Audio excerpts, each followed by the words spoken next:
Hello guys, welcome to Isha YouTube channel. మీకు ఈ video నచ్చుతాయన్నా ప్లీజ్ ఫ్రెండ్స్ లైక్ చేయండి, షేర్ చేయండి, సబ్స్క్రైబ్ చేయండి, కామెంట్ మాత్రం తప్పకుండా చేయండి. మరిన్ని వీడియోస్ కోసం వెయిట్ చేస్తారని నేను అనుకుంటున్నాను.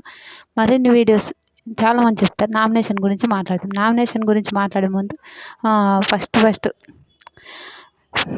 మాస్క్ మ్యాన్ ప్రియని నామినేషన్ చేయాలనుకుంటారు. నామినేషన్ విషయంలో వాళ్ళు మాట్లాడుకున్నప్పుడు ప్రియ అస్సలు వినదు. అయితే మీరు తినే ఫుడ్ కాడ అన్నారు ప్రియ, మీరు అస్సలు నచ్చలేదు. తింటున్నప్పుడు మనిషి వీళ్ళు సగం సగం తిని ఉన్న రోజులు ఉన్నాయి. మీరు ఫుడ్ అనే అధికారం మీకు లేదు కదా, మీరేం పెడతలేరు అంటే అట్లా అంటే మీరు కూడా తినే ఫుడ్ గురించి అలిగిరు సార్. మీరు కూడా తినకుండా నామినేషన్ అయ్యేంత వరకు నేను తినను అందరు అడుక్కుంటే కూడా మీరు తినలేరు సార్ అని భలే మాట్లాడతారు. సూపర్ అనిపిస్తుంది. నా ఫుడ్ గురించి నేను ఎందుకు మాట్లాడను అని ఏదో వాళ్ళు గరిపి ఒక మాట మాట్లాడతాడు. అయితే అది తప్పు సార్, మీరు తప్పు అని అంటే లేదు, తప్పు కాదమ్మా, అది తప్పు కాదని అంటారు. అది అది విచిత్రంగా అనిపిస్తుంది నాకు కొంచెం.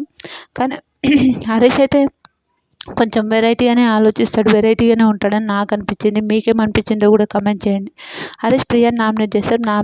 అయినా ప్రియ నామినేషన్ కాదు, ఒప్పుకోరు. మళ్ళీ వాళ్ళందరూ కలిసి ఏం చేస్తారు, హరీష్నే నామినేట్ చేస్తారు. 100% హరీష్నే నామినేట్ చేస్తారు.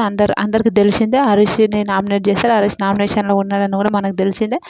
కానీ ఓకే, హరీష్ గేమ్ మంచిగా ఆడుతున్నాడు. ఒక్కటే ఈ ఫుడ్ విషయంలో ఫుడ్ వండుతున్నప్పుడు చాలా గొడవలు అవుతుంది. అదొక్కటే నాకు నచ్చలేదు. రియల్ చెప్తున్నా, అన్నిట్లో సూపర్, నిజంగా సూపర్.